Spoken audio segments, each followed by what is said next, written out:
Hello, I'm Kristen Oaks-White. And I'm Avery Davidson. Thank you for joining us for This Week in Louisiana Agriculture. The summer heat is bad this year, but most folks are getting some relief from rains and somewhat lower temperatures than in 2023. That means farmers in Louisiana are having a better weather year. You might remember Adam Lemoyne in Avoyelles Parish. Last year, his soybeans looked like this, dry and dead on the stalk after more than 3 months of no rain. His yields wound up significantly below average. The only saving grace was that the markets were also hot last year. This week, TWILA's Neil Melancon tells us that while Lemoyne is getting more rain, the markets have also significantly cooled off. Adam Lemoyne likes what he's seeing here. These beans are growing like they should, and he says this field is one of his best. Hurricane Beryl brought some timely rains here after a dry start this season. I think a lot of the early stuff we planted looks really good. We did have a break in planting, and a lot of our crop was planted in the latter part of May, so it's got a lot of catching up to do. Lemoyne says after that dry start, he got his beans in the ground, and so far it looks good. It's early in the growing season. I mean, a lot of the soybean crop is well on its way. It looks good, but we've still got a long way to go. And, you know, if we stay on this track, the weather we've got, yes, we could have a good soybean crop. Lemoyne also farms corn and is even more hopeful with his 400 acres there. I think we're sitting on a good corn crop. We've had a lot of timely rains. We were late getting planted with some of it, but all in all, I think it's going to be a good crop. Even though the weather has gotten better, the markets have fallen off since last year for both corn and beans. Nearby contracts for soybeans are below $11, well below the break-even point, he says. We're well below the cost of production. I would think at our average yields, we really need around $12 or so to break even. So it's pretty troublesome. The most recent USDA supply and demand report for July shows large supplies of corn and beans with little buying, according to grain marketing specialist Grayson Close. Our only saving grace right now is we are seeing some demand.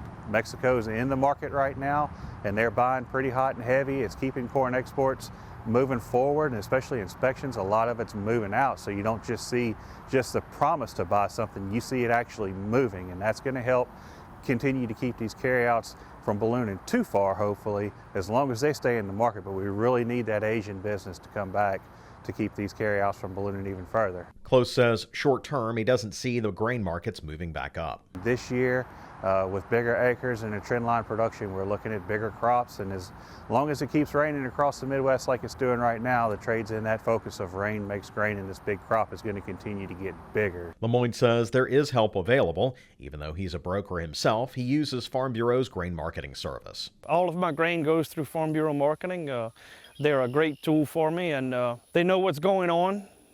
They know who's maybe grading harder one day or grading more lenient, and they keep track of a lot of bases. So yeah, they work really well for our operation. Adam Lemoyne says the bean field behind me here is one of the best crops he's ever grown, and most farmers like him would prefer that, a big crop with lower prices than the other way around, like with the drought last year. However, those low prices seem to be getting lower, and it's shaping up to be a tough year economically for farmers in Louisiana. Reporting from Moraville, I'm Neil Melancon. A small upside to the markets being lower is that a farm bill is being discussed in Congress right now, and these lower markets are a great example of why we need a strong safety net for American farmers. As for consumers, the lower prices may help food costs in the long run, as lower grain prices will help spur producers to retain more cattle. The deadline for commodity and specialty crop producers to apply for disaster aid tied to 2022 losses is less than a month away. That's according to the USDA. You have until August 14th to apply for the Emergency Relief Program, which has a little more than $3 billion in funding. That money was allocated by Congress to cover $10 billion in disasters from heat, hurricanes, and floods. The application period opened last October.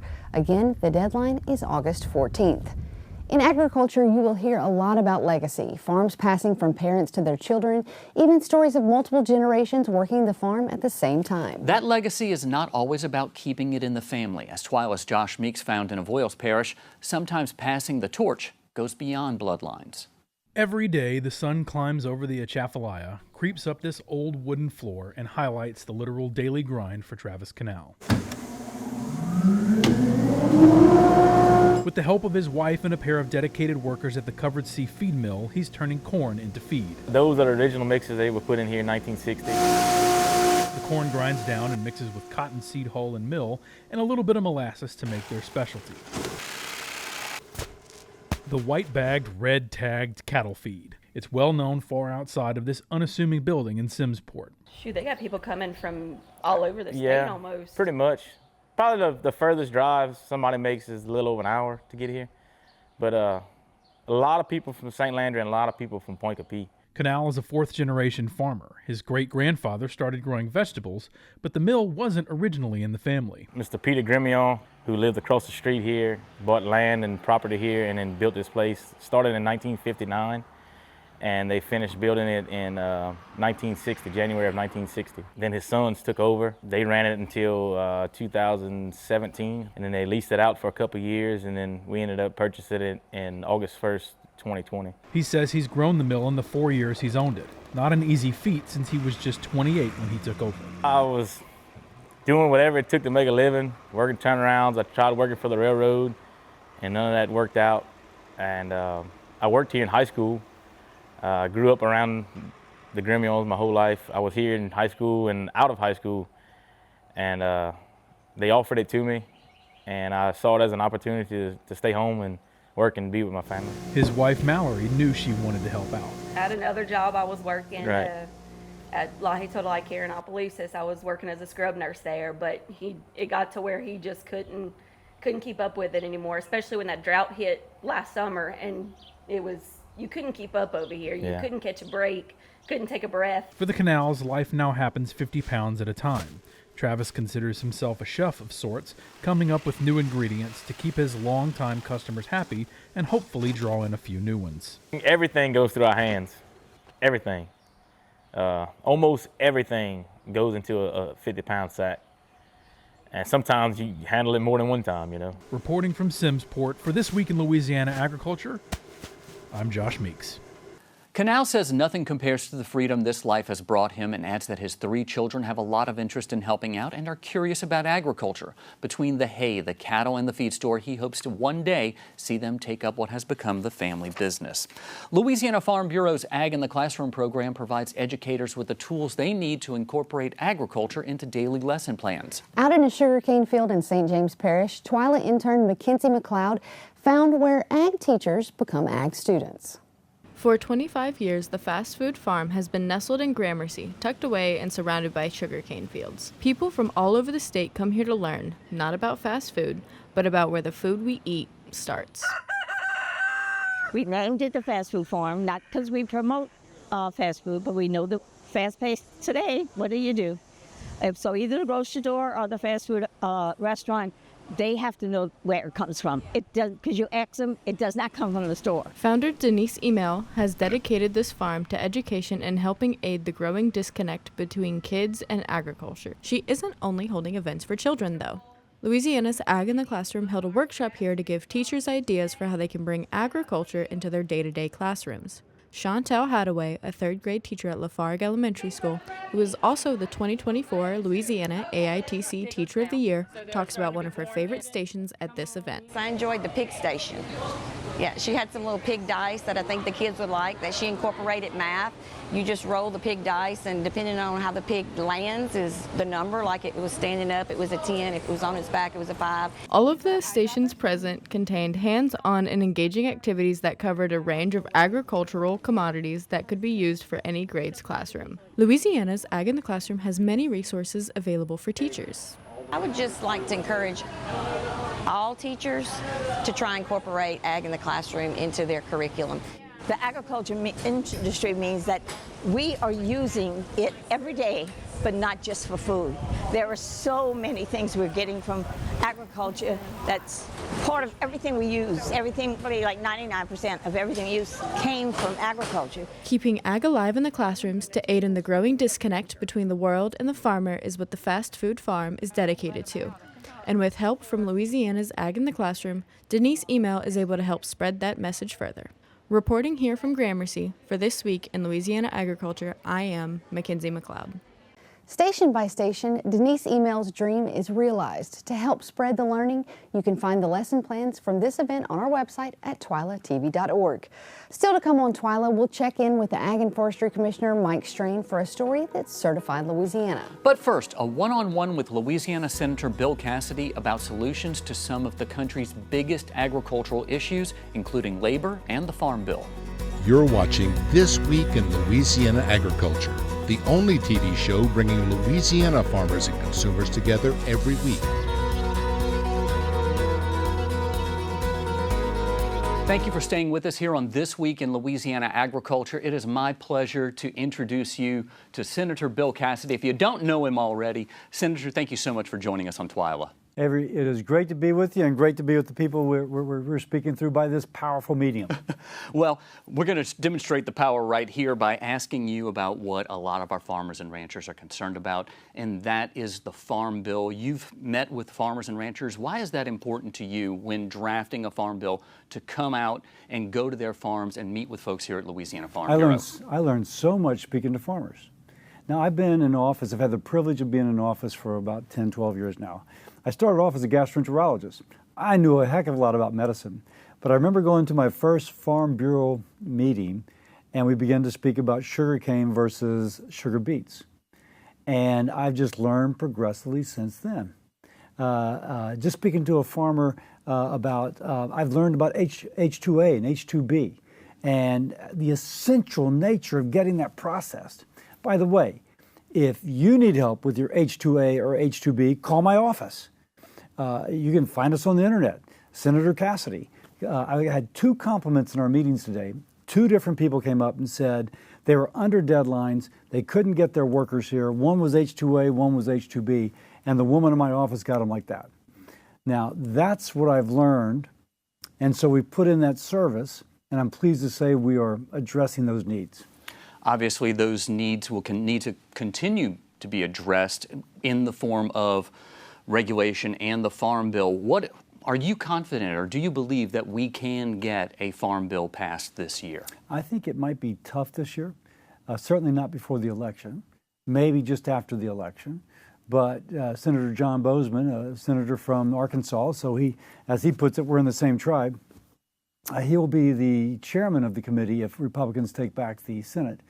And he's a great guy. Now, there's been a lot of work, but you're balancing all these different constituencies.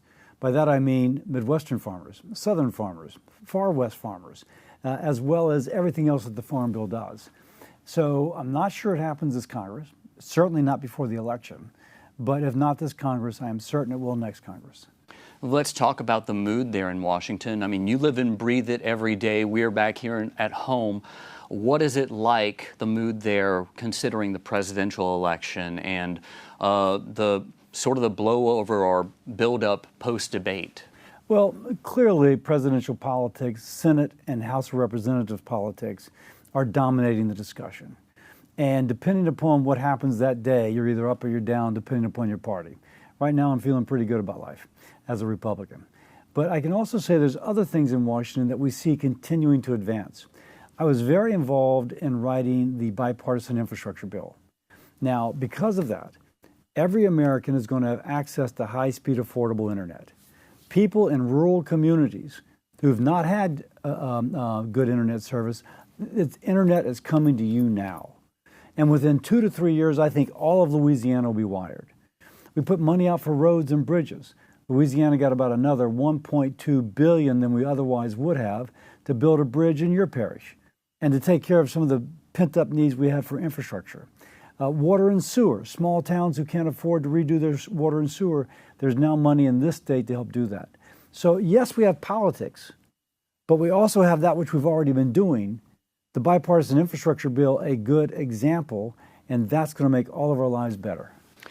Obviously, you've been working hard for Louisiana for a long time. In the last minute that we have here, what are your hopes, your goals for the future, Senator Cassidy? I want Louisiana to catch up with every place we need to be in 2024 that we're behind, and then to build an economy for 2050. The rural areas, if we take care of rural areas, we're doing our job. Because the cities have been doing not too bad. It's the rural areas that have been kind of taking it on the chin. So as one example, I went to Avoyelles Parish, and they were cutting the ribbon on their infrastructure bill, on their internet bill. And I looked up in the gymnasium. It was gorgeous. 60 years ago when they built that, they spared no expense.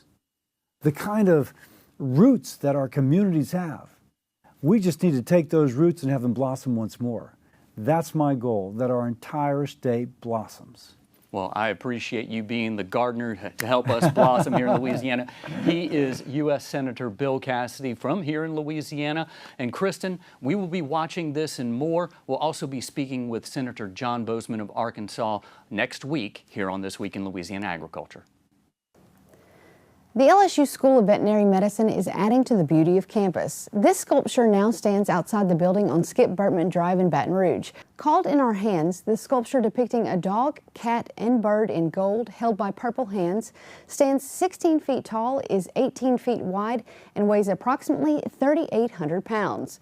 DeBari and Associates designed and built the sculpture with the goal of making a landmark that honors and represents the School of Veterinary Medicine, its mission, and its community.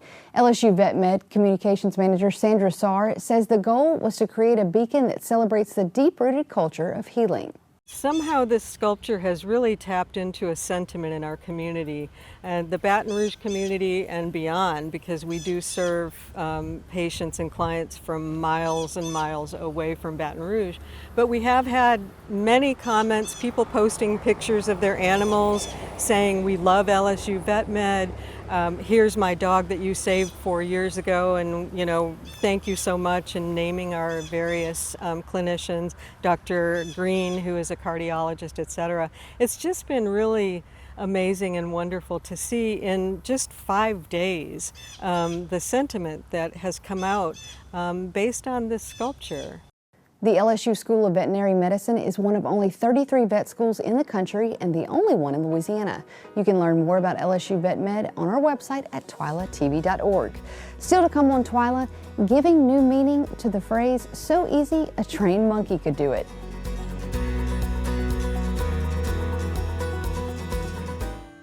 So we've had several calves that we've had to bottle raise. One of our cows, every other year she has twins.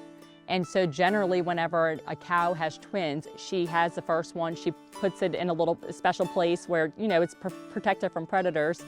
And then she goes off and has the second one, and a lot of time they forget about the first one. And if she won't take it, then we bottle raise it. We're in Franklinton, Louisiana. We're at Southern Maids Dairy Farm, which is Nathan and Erin Miller. And it's a dairy goat farm. They also have some water buffalo. They milk them, they process the milk, they sell the pasteurized milk products, and they make cheeses and the most wonderful cheesecake and eggnog you will ever have. Good morning. Good morning, sir. Mike. Nathan Miller. Good to see you, Nathan. This is my wife, Erin. Hey, Miss Erin. Good to see you. Thank you. We're the owners of Southern Maids Dairy. We're going to feed some of our water buffalo, and one needs a bottle. So okay. Here you go. Thank you. Thank you. You got to just the right temperature, right? That's right. That's right. Very good. Prima, come here, baby. Look. Here you go. Here you go. Oh, now you got it. Just like a cat. Yeah, there you go. I know you know what you're doing. Oh, yeah, huh? Graduated school for this. So they are extremely, extremely smart. And once they win over your trust, you pretty much have them at that point, and they'll do just about whatever you want. We're going to start working with her on halter and lead training. Make it a little bit easier to come into the dairy. So not very many people have water buffalo. The neat thing about them is the composition of their milk. It's a super high fat quality milk. They don't give a whole lot, but it is super nutritious. Getting to play with pure water buffalo mozzarella, which is one of the things that we want to do. And then we're doing some blends with our goat's milk and playing around with that. But their milk has a different composition than goat's milk, than cow's milk, than camel's milk, and what you can do with it in the creamery is really a neat process. What? And you? Huh? What? Yeah. Oh, that's okay. That's okay, huh? What? Huh? Yeah, I can see everything around here is a pet. Huh? Every single one of them in here has a name. They may not all have their collars on, but they all have a name. And we started with all purebred breeds, and then we started playing with some crosses. We started with Nubians, which tend to be very similar to a Jersey. Okay. And then introduced the Sonnens and then the Alpines, and they tend to have more milk, like a Holstein. Right. And then we're adding back, but then we do a lot of our crossbreeding, and we sell a lot of crossbred animals to homesteaders. Really? They a lot of animals. But they as pets or for milk? For milk. Okay. Here's one of our crosses right here. What? Right, yeah. We're grade A, and so we take it from here, and we milk, right now we milk straight into buckets, but it goes straight into our process facility from there. We don't have a big holding tank at the moment, right? Because we're making cheese every day. Every day, Saturdays and Sundays as well. We won't take a day off. We bring the milk in here, we filter, and go straight into the pasteurization process. And actually right now we're making eggnog and getting ready for tomorrow, but this is... and so you're making eggnog, if that's in the pasteurizer? That's in the pasteurizer You now. can smell it. Yes, sir. And that's your eggnog. That's eggnog. Get out of your way. Yeah, it's coming. It's good. It's good. We start with certified Louisiana milk. It's all done here. Then we, like I said, we process all of our own products here. So it's certified Louisiana Chev, certified Louisiana Feta, our yogurt, cheesecakes, and then now our eggnog as well. So they sell it not only to a number of restaurants because they are certified Louisiana, but also at farmers markets. And you can also see the passion they have for the products that they make. We want to sell a really good product, let you take it and go from there. With the Certified Louisiana program, people want a taste of that culture. Sure. They want a taste of uniqueness. You know, they want a taste of the farm. Absolutely. That is delicious. That was some of the best cheesecake I've ever had, and that eggnog was out of this world.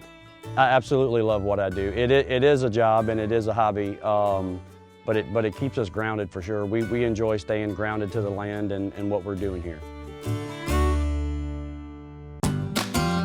Certified Louisiana's Crawfish Tales with Commissioner Mike Strain was brought to you by the Louisiana Department of Agriculture and Forestry Certified Louisiana program. For information about the Certified Louisiana, Certified Cajun, Certified Creole, Certified Craft Beverage, and the Certified Farm to Table Logo program, visit certifiedlouisiana.org or ldaf.la.gov. Support Louisiana families. Look for Certified Louisiana logos at your favorite grocery, restaurant, or farmer's market. Buy Louisiana. It's the way to grow. Time now for this week's TWILA Boost, and this time it's about finding good help on the farm. We'd like to introduce you to Cutis, and yes, he's a monkey. Cutis was adopted by his family in Vietnam and has become quite the viral sensation. He helps collect fruit and vegetables on the family farm, tends to the goats, and sometimes he even rides them. We can't help but notice that his overalls are pretty clean, so we imagine the hard work is actually done by the family, but probably the cutest farm hand you'll see in the fields when he's not monkeying around doing other monkey business or messing with electronics where he might shock the monkey. Never heard of that one. I was wondering how many that you were going to roll out. Well, I'm just going bananas for this story. On that note, that does it for this edition of TWILA. Be sure to join us next week when we'll sit down with the ranking member of the Senate Ag Committee, Senator John Bozeman of Arkansas. Until then, you can watch all of our stories online at twilatv.org. Be sure to like us on Facebook, follow us on Twitter and Instagram, and see how much we're monkeying around on our YouTube channel. Be sure to subscribe, turn on those notifications. That way you know when we go bananas. For all of us here at TWILA, monkey included, thanks for joining us. We hope to see you again right here next week.